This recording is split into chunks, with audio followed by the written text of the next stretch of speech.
There's no job for someone with such low education. What can a person without any real learning do? My boss laughed mockingly at me, a woman who grew up in a single-parent household. I had been putting in hard work all this time, driven by the memory of my mom who had raised me alone. He never acknowledged my efforts and even belittled my mom. When my mom passed away, my boss not only spoke cold words but also undermined me. I'm Sarah, a 28-year-old woman working in a small to medium-sized business, raised by a single parent. I joined the company right after high school as a part-timer and now work here full-time. Despite the company being relatively small, it employs a significant number of people. Initially starting as a part-timer, I fought hard as if my life depended on it. Thanks to my dedication, I earned recognition from my boss and became a full-time employee in my third year. Even after becoming full-time, I continued to work diligently, not wanting to disappoint those who believed in me.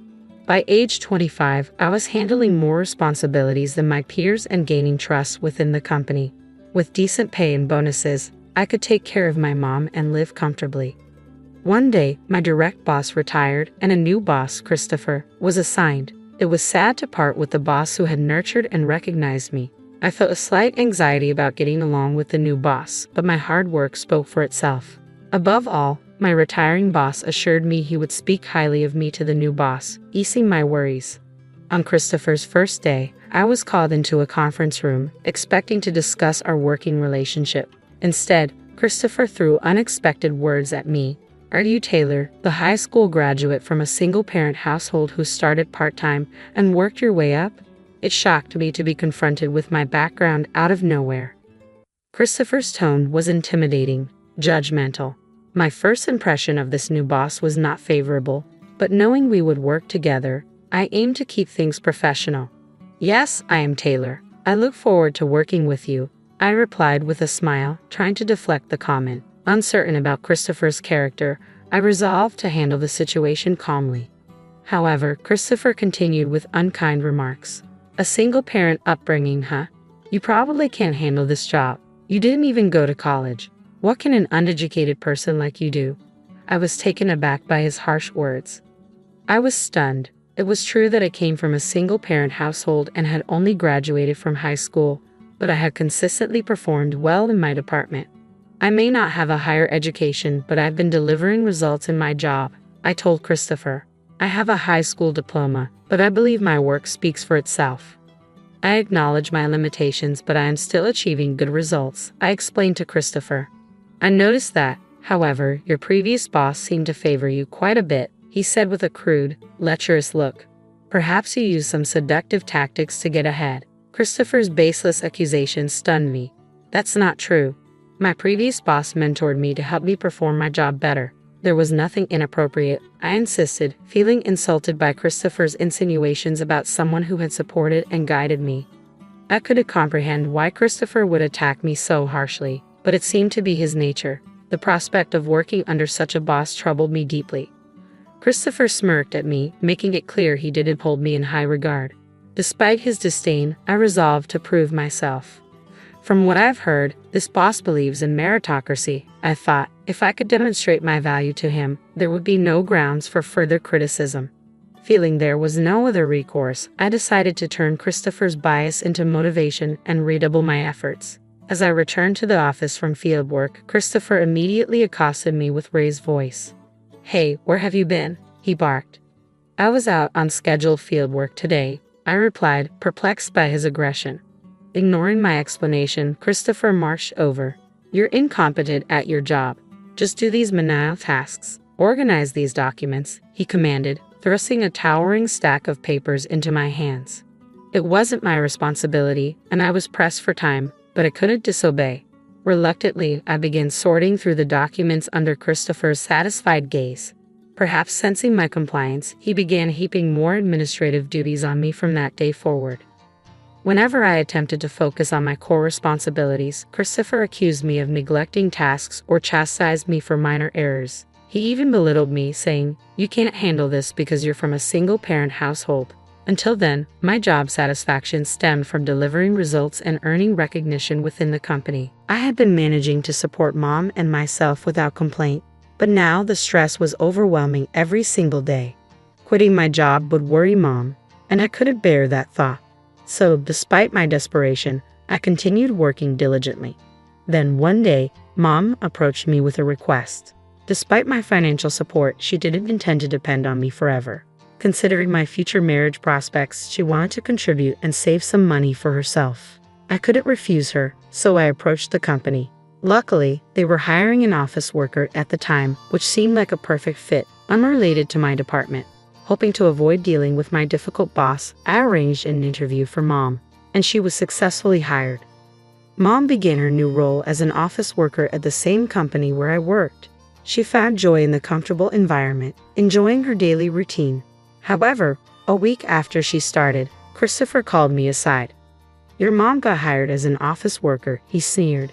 "Is that short woman the one who raised you, the uneducated idiot?"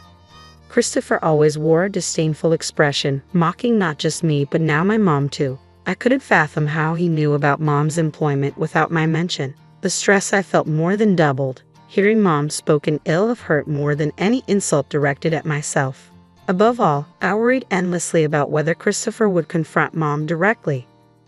I didn't want Mom to feel distressed, but contrary to my concerns, everything seemed to be going smoothly with her at work.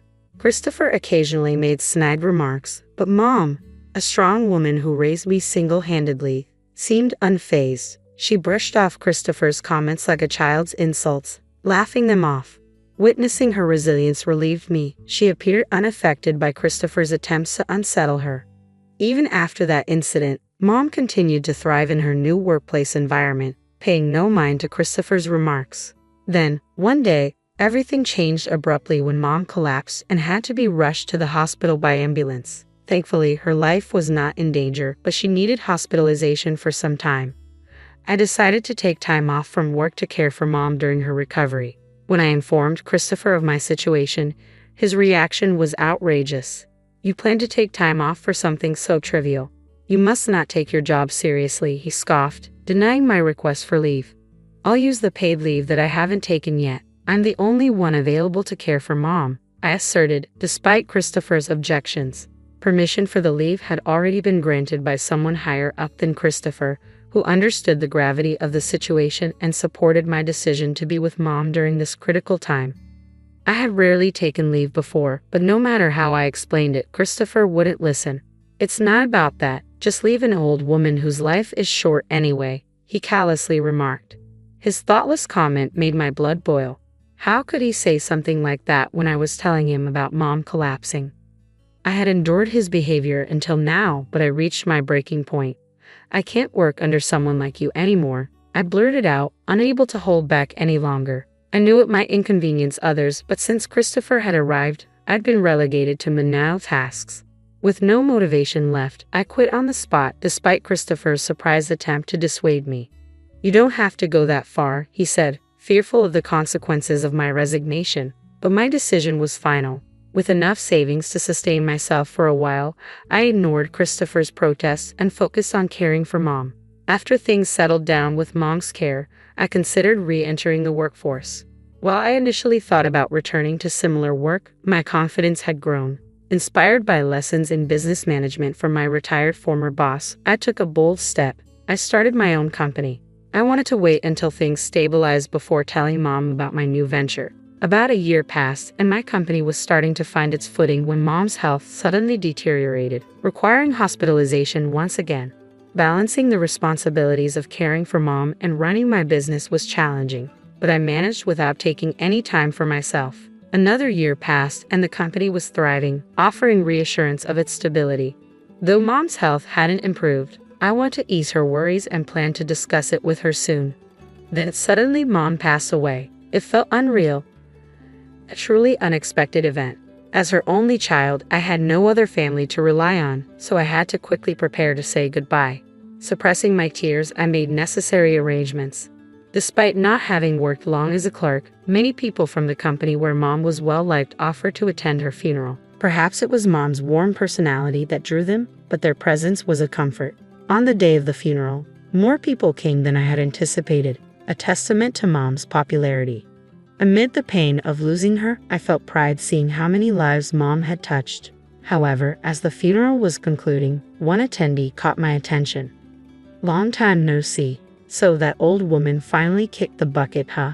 I couldn't believe my eyes when I saw Christopher standing there, his words infuriating. Though he may have had some prior interaction with Mom, I hadn't invited him to the funeral and couldn't fathom why he had come. I would never have invited someone like him to Mom's funeral.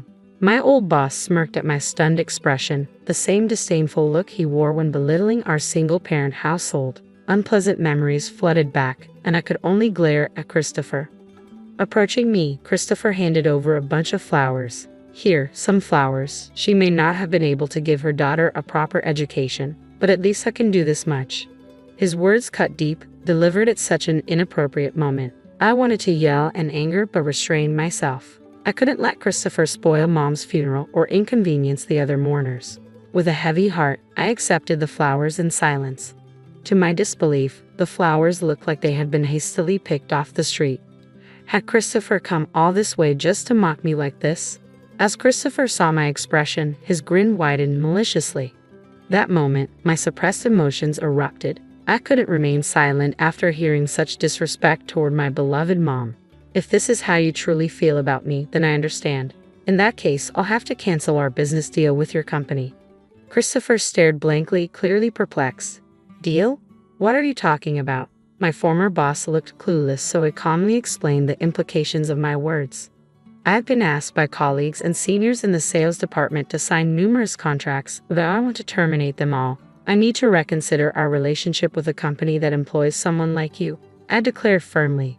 Initially, my former boss didn't take me seriously. However, the next day, he sent a formal notice to Christopher's company. Christopher's face went pale upon receiving it. He clearly hadn't expected that I had started a successful business. Realizing the gravity of the situation, Christopher came to apologize promptly. I'm sorry," he muttered, his apology lacking sincerity. My anger simmered. "Sorry? Do you think that's enough? You insulted my mom while she was alive, gave me only menial tasks, and what about the funeral?" I continued, my voice steady despite the turmoil inside. Christopher appeared speechless while the president accompanying him apologized deeply. "I am so sorry for not intervening," he said, tears welling in his eyes. His genuine remorse touched me deeply, considering how much he had supported me in the past. Out of respect for the president and his sincere apology, I decided to reconsider continuing the business relationship. As we discussed next steps, Christopher visibly relaxed. "I'm relieved. Let's let bygones be bygones and move forward together," Christopher said with an awkward smile, extending his hand for a handshake. His assumption of reconciliation was premature. "You're fired, Christopher," the president announced abruptly, shocking us all. "What? Fired? Why?" I apologized, and we're continuing the deal, Christopher protested, disbelief written all over his face. The president remained resolute. "I've decided to terminate your employment knowing I will not continue this business relationship under these terms." I'd agreed to proceed only out of respect for the president. "I want you to understand, I will never forgive you, no matter what you say," I asserted firmly.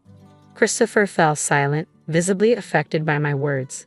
"It's the consequence of your own actions," the president interjected dismissively, leaving with a dejected Christopher in tow. The next day, it became apparent that my former boss had indeed been fired from the company. Shortly afterward, I received a resentful call from Christopher, lamenting the loss of his job and the challenges of finding new employment at his age. "You've ruined my life. Take responsibility for what's happened," he shouted angrily over the phone. In response, I made an unexpected proposal to the furious Christopher. "How about I hire you at my company? I can't offer much in terms of pay, but it seems you're out of options because of me." Upon hearing this, Christopher exploded with emotion and abruptly hung up. The idea of being employed by someone he had ridiculed must have been a deep humiliation for him. I didn't expect him to accept the offer. A month later, however, unable to secure another job, Christopher reached out to me and asked to be hired. It surprised me, but I decided to give him a chance. Now, in a role reversal, I made Christopher experience the same menial tasks and lack of responsibility that I had endured. "Why do I have to do these menial tasks? Anyone could do this," he complained bitterly. Ignoring his protests, I kept him on simple tasks, reminding him, "If you can't handle these basic duties, you'll be dismissed for incompetence." The boss's orders are absolute. There's no room for defiance. Christopher appeared downtrodden, a stark contrast to his arrogant demeanor in his previous role. Eventually, unable to bear the humiliation, he quit the company. Reflecting on this experience, I realized the irony of Christopher facing what he had inflicted upon me. Treating others as he had treated me led to his downfall, a simple truth he failed to grasp. Meanwhile, my company continues to grow steadily and thrive. I've learned that persistent effort yields results, whereas without it, success remains modest at best. Whether one ends up like Christopher or not ultimately depends on understanding this fundamental lesson.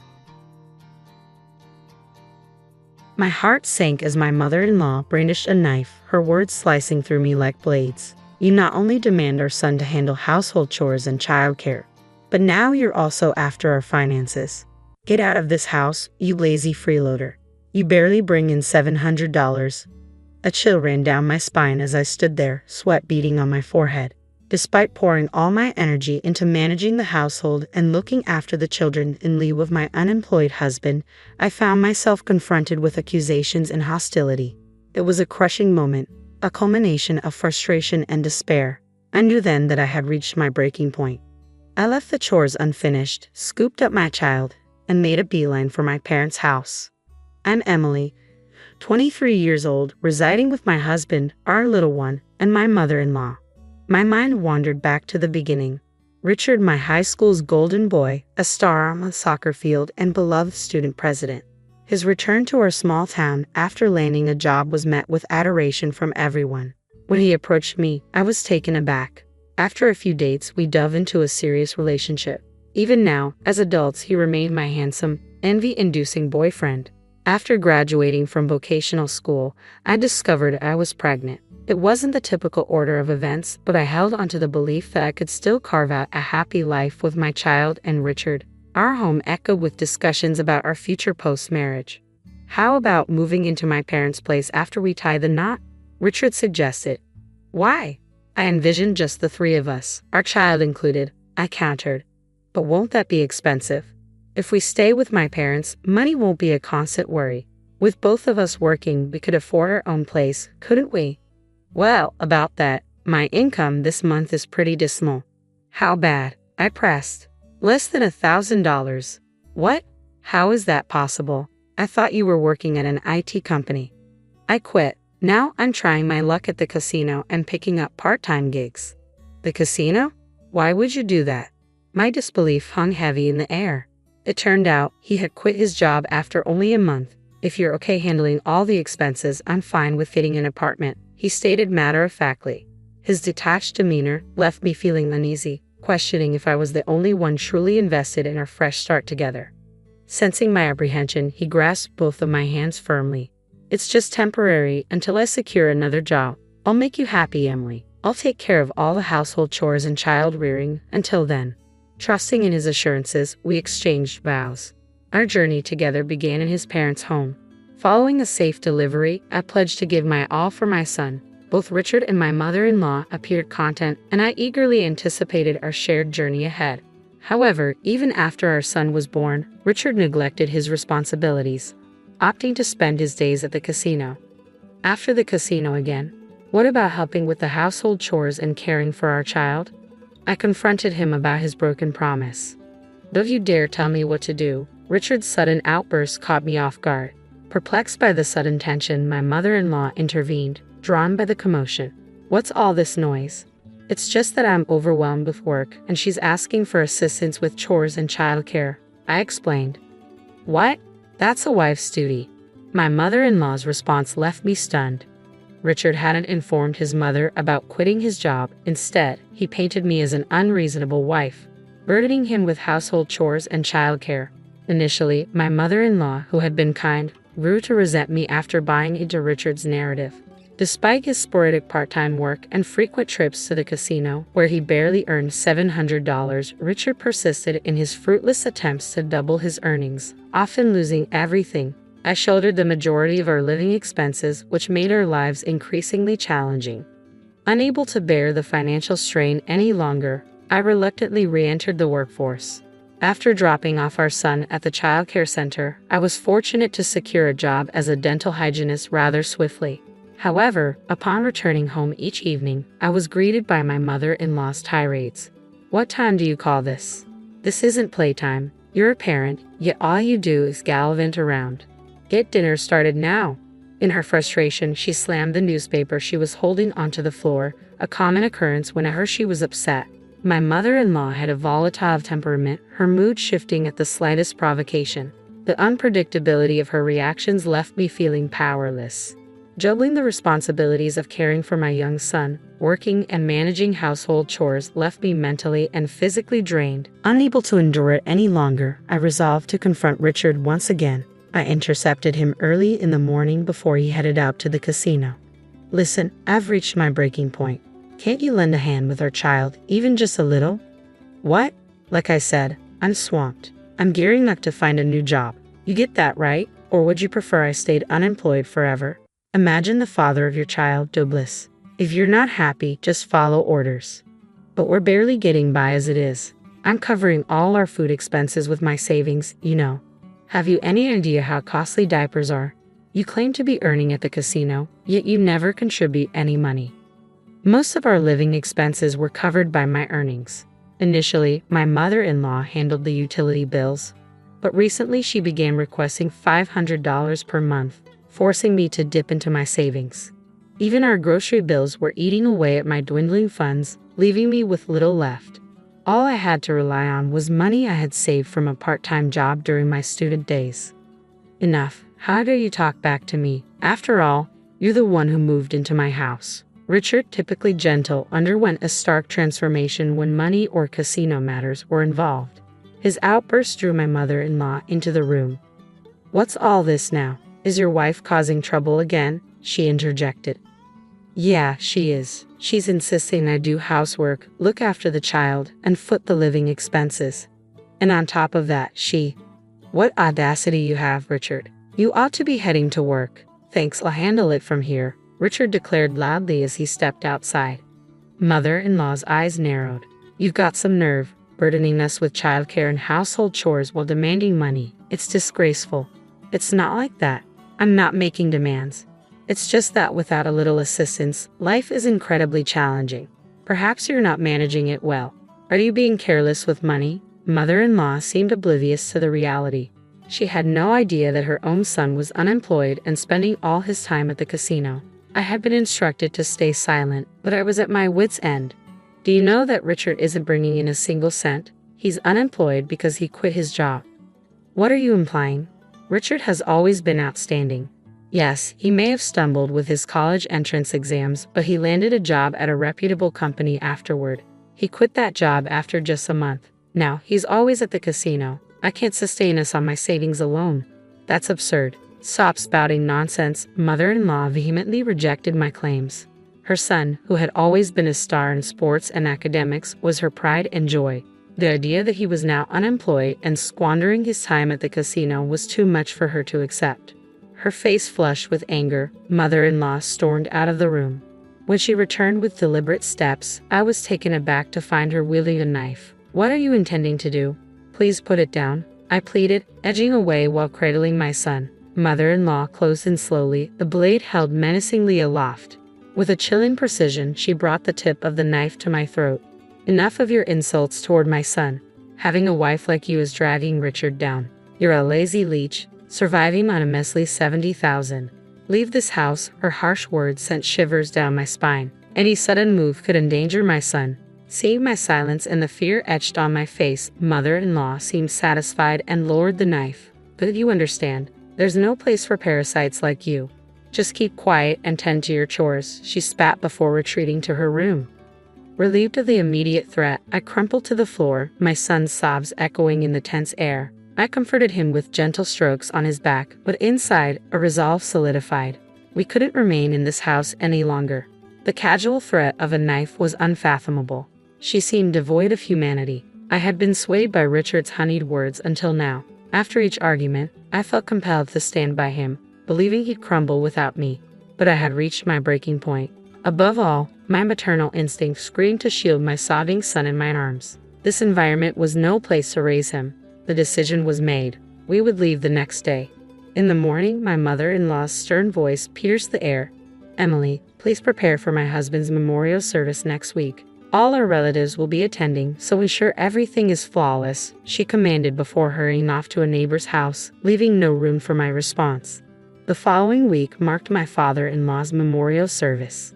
Richard and my mother-in-law were discussing arrangements for a lavish feast and reminiscing about him. I was tasked with all the preparations, but I found myself mentally checked out. As soon as Richard and my mother-in-law stepped out, I hastily gathered my belongings and fled from their house. I didn't have much, just my clothes, my son's toys, and diapers. When I arrived at my parents' house, they were taken aback. However, as I poured out my heart to them, my mother was moved to tears and enveloped me in a tight embrace. My typically composed father was visibly enraged and instructed me to rest. Later that evening, the phone rang. It was undoubtedly Richard, wondering why I hadn't returned to prepare dinner. I disregarded the call and opted to block his number. The following day, mother-in-law and Richard arrived together at my parents' house, banging on the door in the early hours. Though my parents attempted to deter them, I insist they be allowed inside. As I swing the door open, they launch into a tirade immediately. "How could you vanish without a word? What kind of wife does that? Isn't it odd to disappear without a trace? Could you please lower your voices? You're disturbing the neighbors." I respond calmly, fighting the impulse to retort, "Who's the actual issue here?" Upon witnessing my firm stance, they attempt to seize me, but my father intervenes. "If you resort to violence, we'll call the authorities. Let's discuss this calmly inside first." With my parents by my side, I initiate the conversation with mother-in-law and Richard. "Why did you vanish without a word?" I was at my breaking point juggling childcare and my job, feeling utterly overwhelmed, yet you never offered a helping hand despite my pleas. "Well, I was occupied as well. Occupied at the casino, as I've mentioned before. Our son doesn't frequent the casino." "Stop spreading falsehoods," mother-in-law persisted, seemingly under the impression that Richard was still employed. "It's understandable, considering what a dutiful son he's always been." She likely held onto that belief. Sometimes ignorance is a blessing. "So, mother-in-law, where do you think Richard is currently employed?" "At a securities company. I've seen the job offer letter, remember?" "Well then, perhaps we should give them a call to confirm if Richard is still on their staff. That would settle the matter." "Hold on a moment," Richard interjected, clearly flustered. "What's the issue if I'm still employed there? It shouldn't be a problem." "Well, that's I hesitated, noticing Richard's visible discomfort, then dialed the securities company's number on my phone. Switching the call to speaker mode, I ensured everyone could hear as I inquired about Richard's employment status. That individual resigned several years ago, if memory serves me correctly. He was with us for just about a month. The voice from the phone left mother-in-law speechless. Richard, now looking down, clenched his fists. "Did you really quit?" "Why?" I pressed. "Because it was frustrating. Everything was just grunt work and the boss would yell at me for the smallest mistakes. It was harassment," Richard finally admitted. "Why haven't you kept us informed about your activities since then?" "I've been actively searching for a job." "For how long have you been on the hunt?" "It doesn't appear to be yielding any results." "Can you provide a count of how many companies you've applied to so I can verify?" "Well, the job market isn't exactly overflowing with great opportunities. I'm waiting for the right fit to come along." "You seem quite confident in your abilities. By the way, you're currently working part-time, correct? What was your income last month?" $700. $700. Didn't you claim to mother-in-law that Emily could barely make $700 and couldn't fend for herself, so you were the sole provider?" Apparently, he missiled mother-in-law, suggesting I wasn't bringing in anything, but the reality was quite different. As a dental hygienist, my salary isn't extravagant, but I was making at least $2,000. Upon learning the truth, mother-in-law flushed crimson with anger, shooting daggers at Richard. Faced with the reality, Richard erupted in fury. "Why must you do this? This is all you're doing, making me appear foolish." His pride evidently wounded, he couldn't bear the humiliation, slamming his fist on the table in frustration. "You shouldn't divulge such matters in public. It's defamation," I uttered in disbelief. "If you wish to pursue legal action, feel free, but I'll counter with a lawsuit for your knife threat as well." And let's not forget, lawsuits come with a hefty price tag. Do you have the funds? Richard retorted, clicking his tongue in frustration. It was likely he had squandered all his earnings at the casino.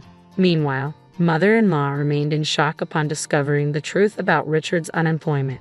I've laid it all out for her. I'm the sole earner covering all our living expenses. When Richard and I wed, he promised to manage household duties and childcare in lieu of my job.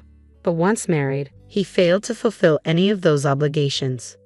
That contradicts what I've been told. Mother-in-law seemed to blindly trust whatever Richard fed her, right? She became agitated when I requested assistance with chores and childcare. She even resorted to brandishing a knife, commanding me to keep quiet and attend to my housework. I could see my mother-in-law's complexion draining. Standing before my parents, being confronted for her misconduct, she appeared uneasy. Mother-in-law, you haven't contributed a dime to the household either. We've relied solely on my income all this time. I have no intention of continuing to toil for you, so I'm requesting a divorce. Divorce? Hold on a moment. Don't just drop such bombshells out of nowhere.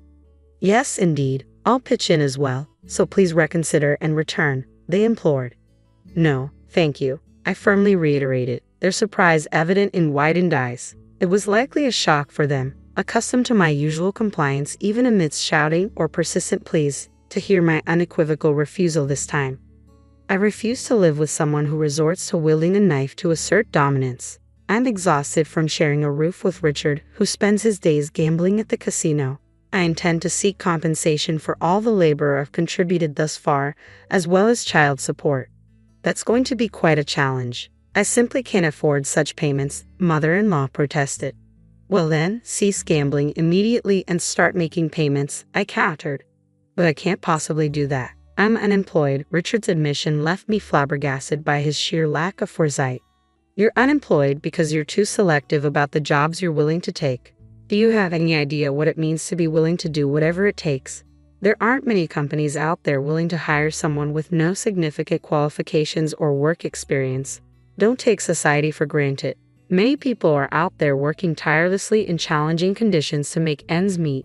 Yet individuals who quit their jobs on a whim because they're upset or don't enjoy their work, nobody's going to be eager to hire them. He lectures, expressing doubt about Richard's ability to find employment given his current approach.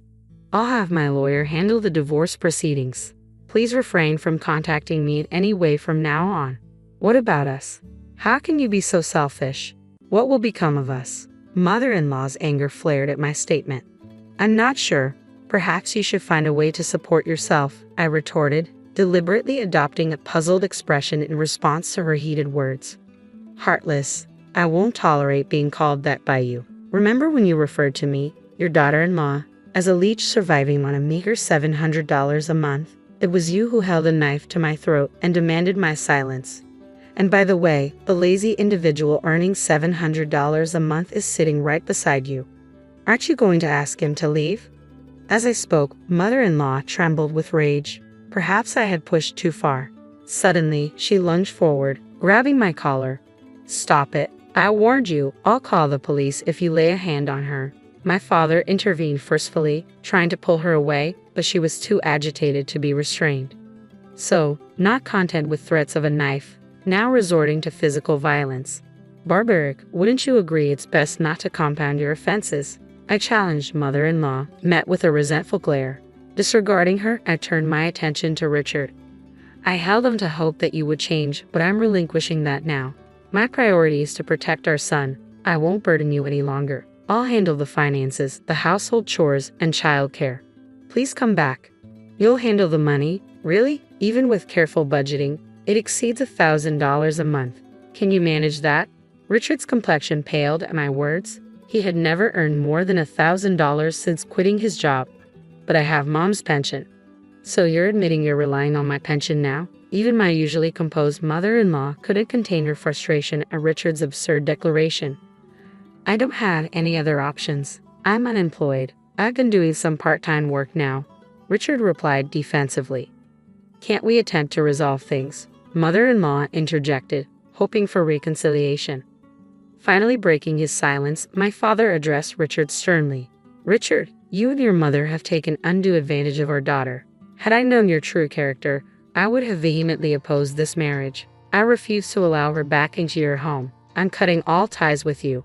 But I can't imagine life without Emily. Please grant me another chance, Richard pleaded desperately. Don't be ridiculous. Life without our daughter?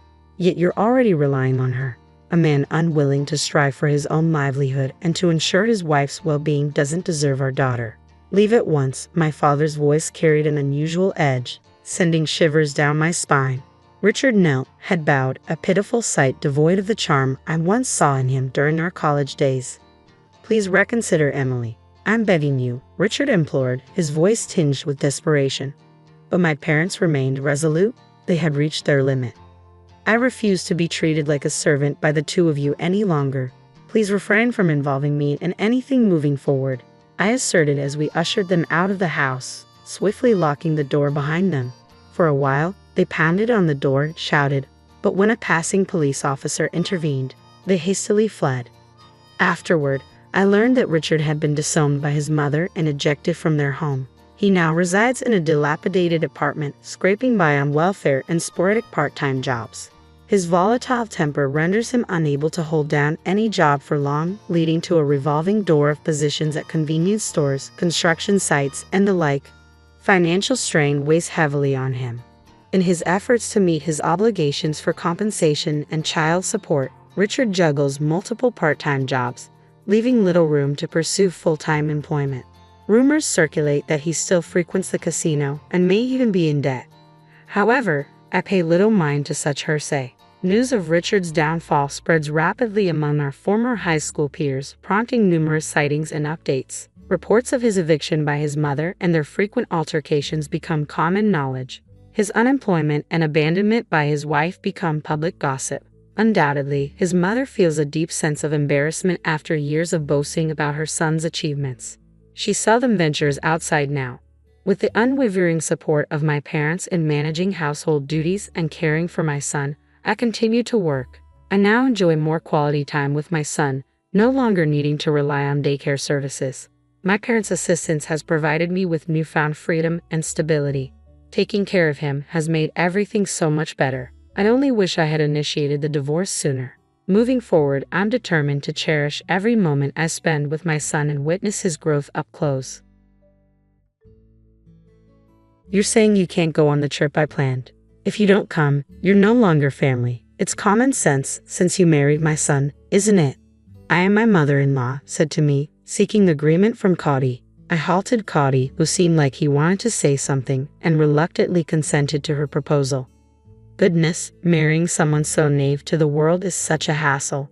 As long as you understand, if you don't come, it's divorce. I'll re-educate you from now on, she continued with her ridiculous remarks. I was sick of it, but little did I know, this would be the last trip with my in-laws.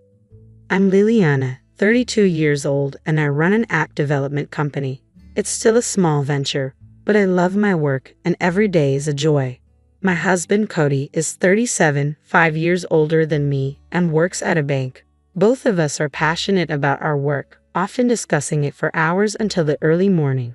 Cody is very understanding of my work and we share household chores.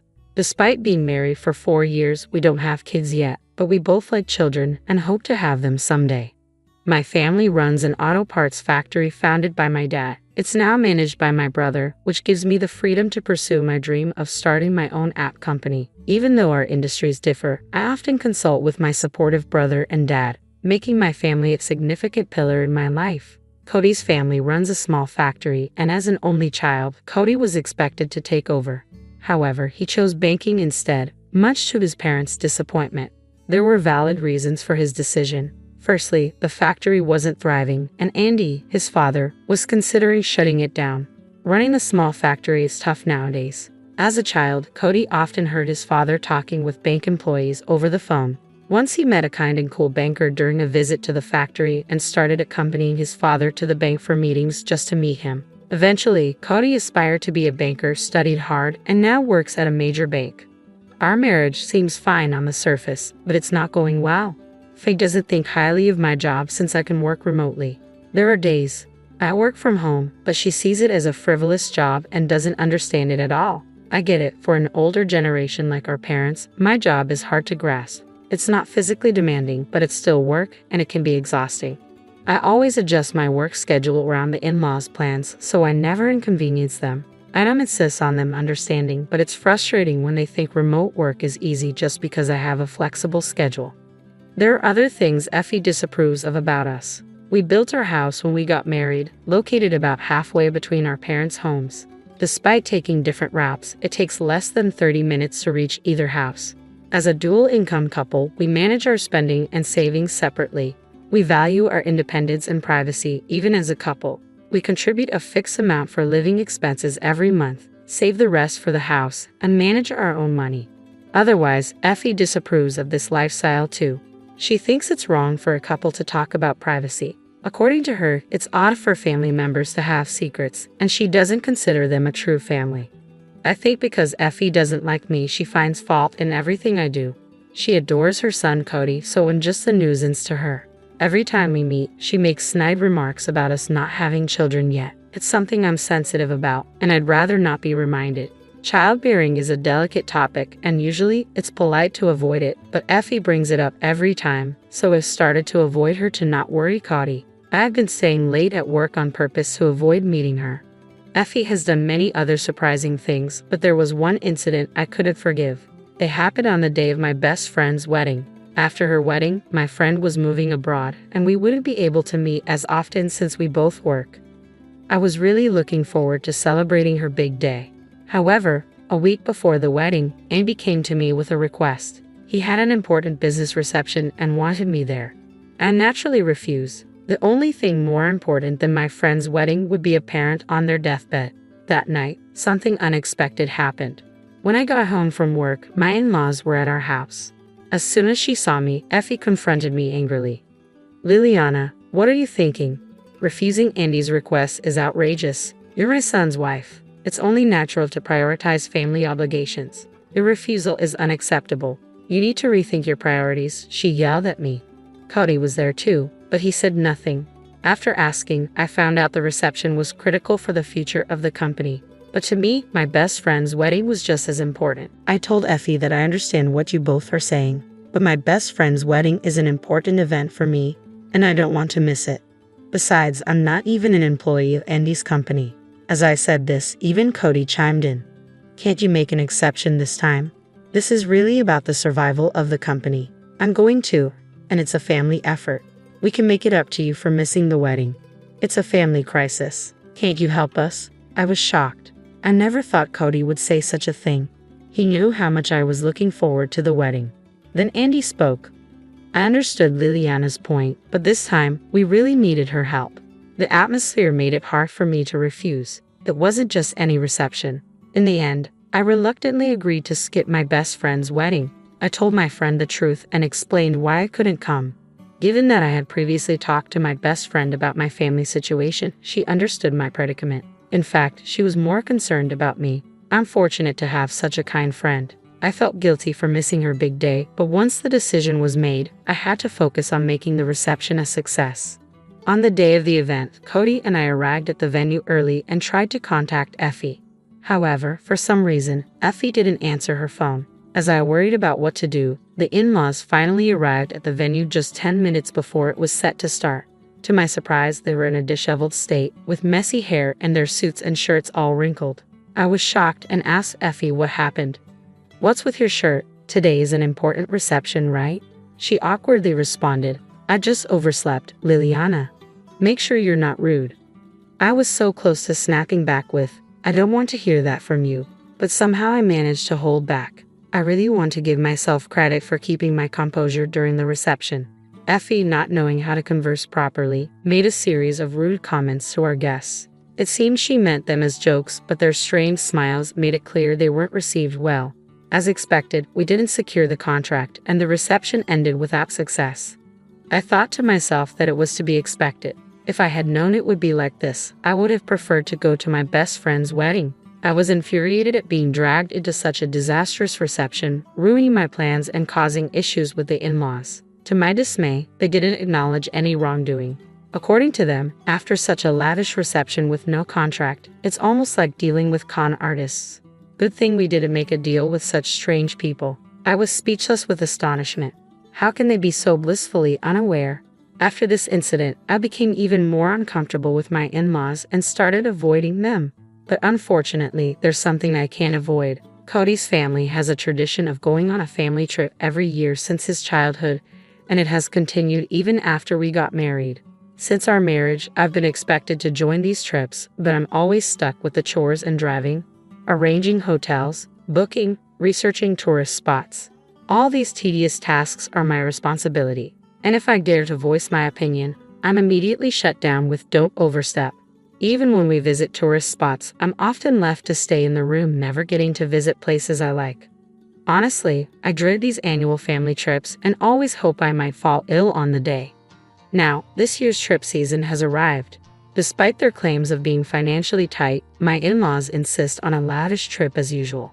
I was tasked with finding the hotel. I planned meticulously to keep Effie, who's always complaining, in a good mood. Since I'm the only one who doesn't drink, I'm the default driver, but I don't mind as it spares me from their conversations.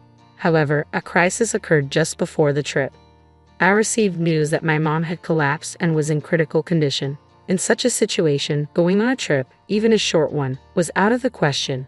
I lost my composure, thinking I needed to see my mom as soon as possible. It was the day before the trip, so I decided to cancel and started preparing to go to the hospital. Cody offered to come to the hospital with me, but I refused. I felt like he was implying my mom wouldn't make it, which I didn't want to hear.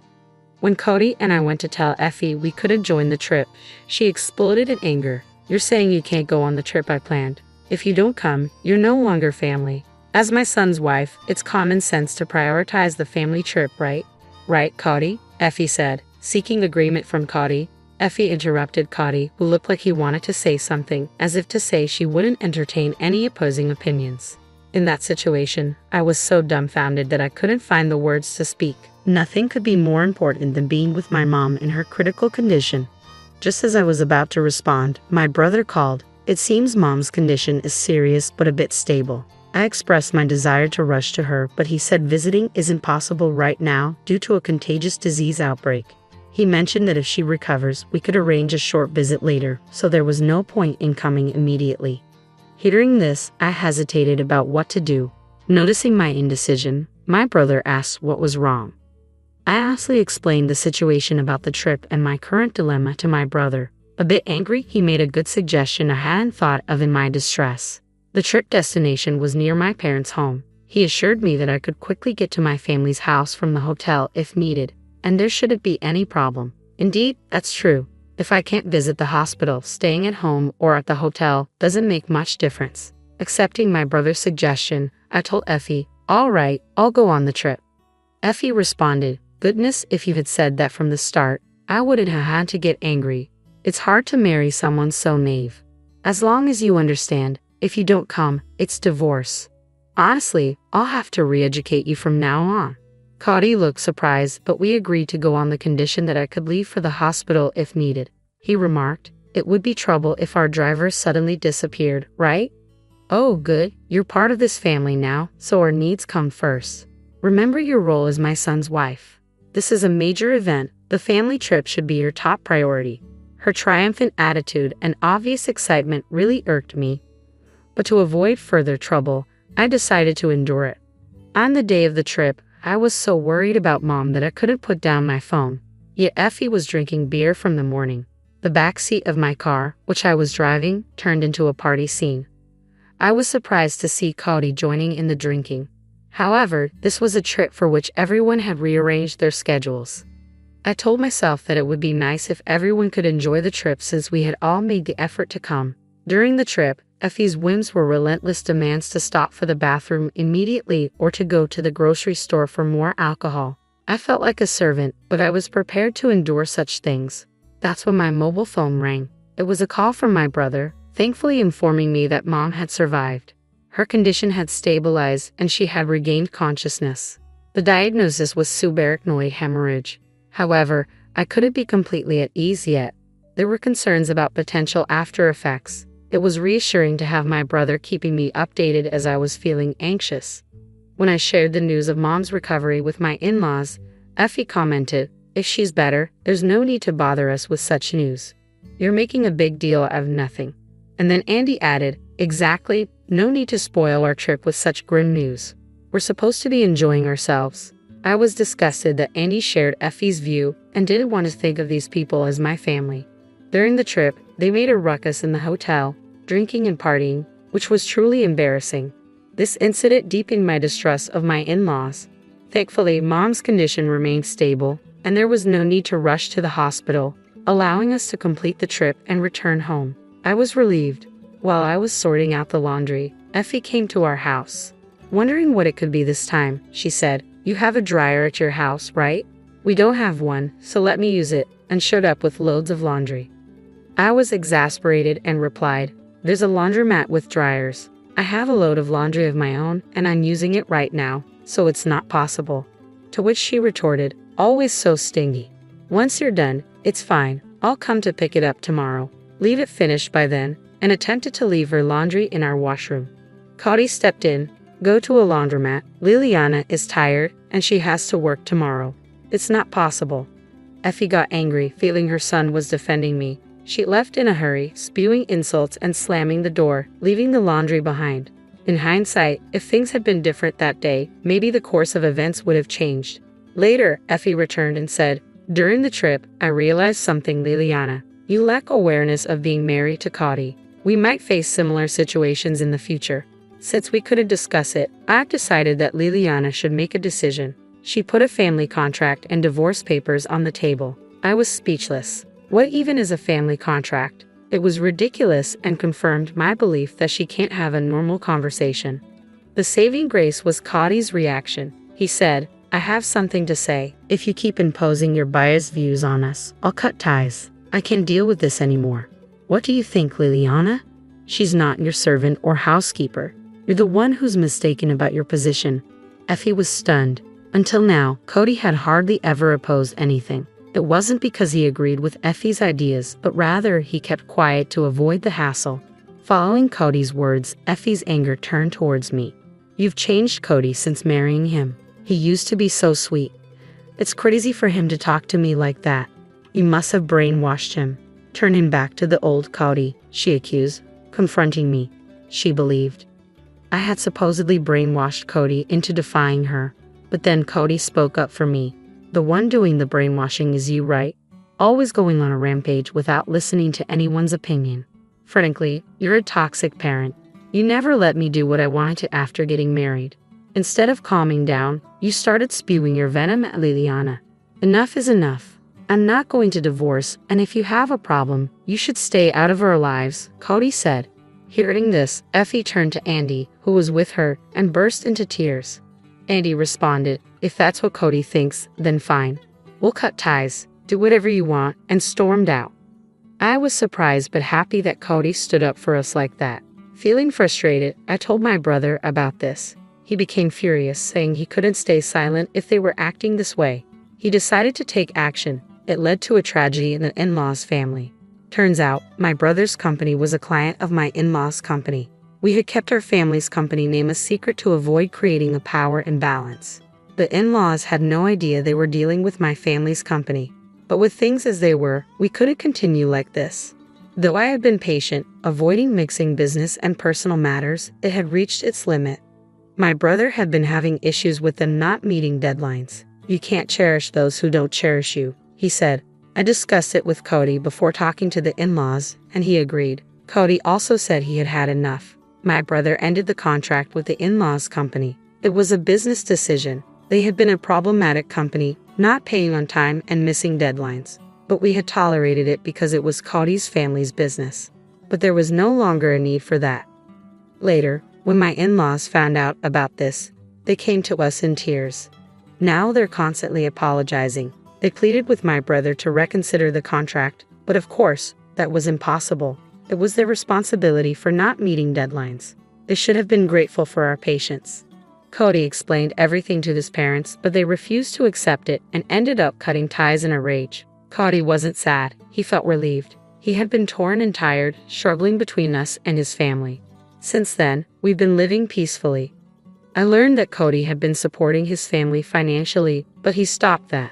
Now the in-laws factory went bankrupt. Even without this incident, it was on the brink of closure, drowning in debt. I heard that Cody had been paying for those annual trips, and it's astonishing how they could behave that way, using someone else's money. Now the in-laws are living modestly, and Effie has recently started working. I was honestly surprised to see her, who used to call herself a president's wife, working. One day I saw Effie being scolded while doing a cleaning job. I felt bad for thinking this was karma. She'll learn the harsh realities of society and hopefully straighten out. As for us, work is going well. We haven't had children yet, but we enjoy our jobs and life is fulfilling. We're planning an overseas trip for our next vacation. For a while, we're thinking of enjoying life without children.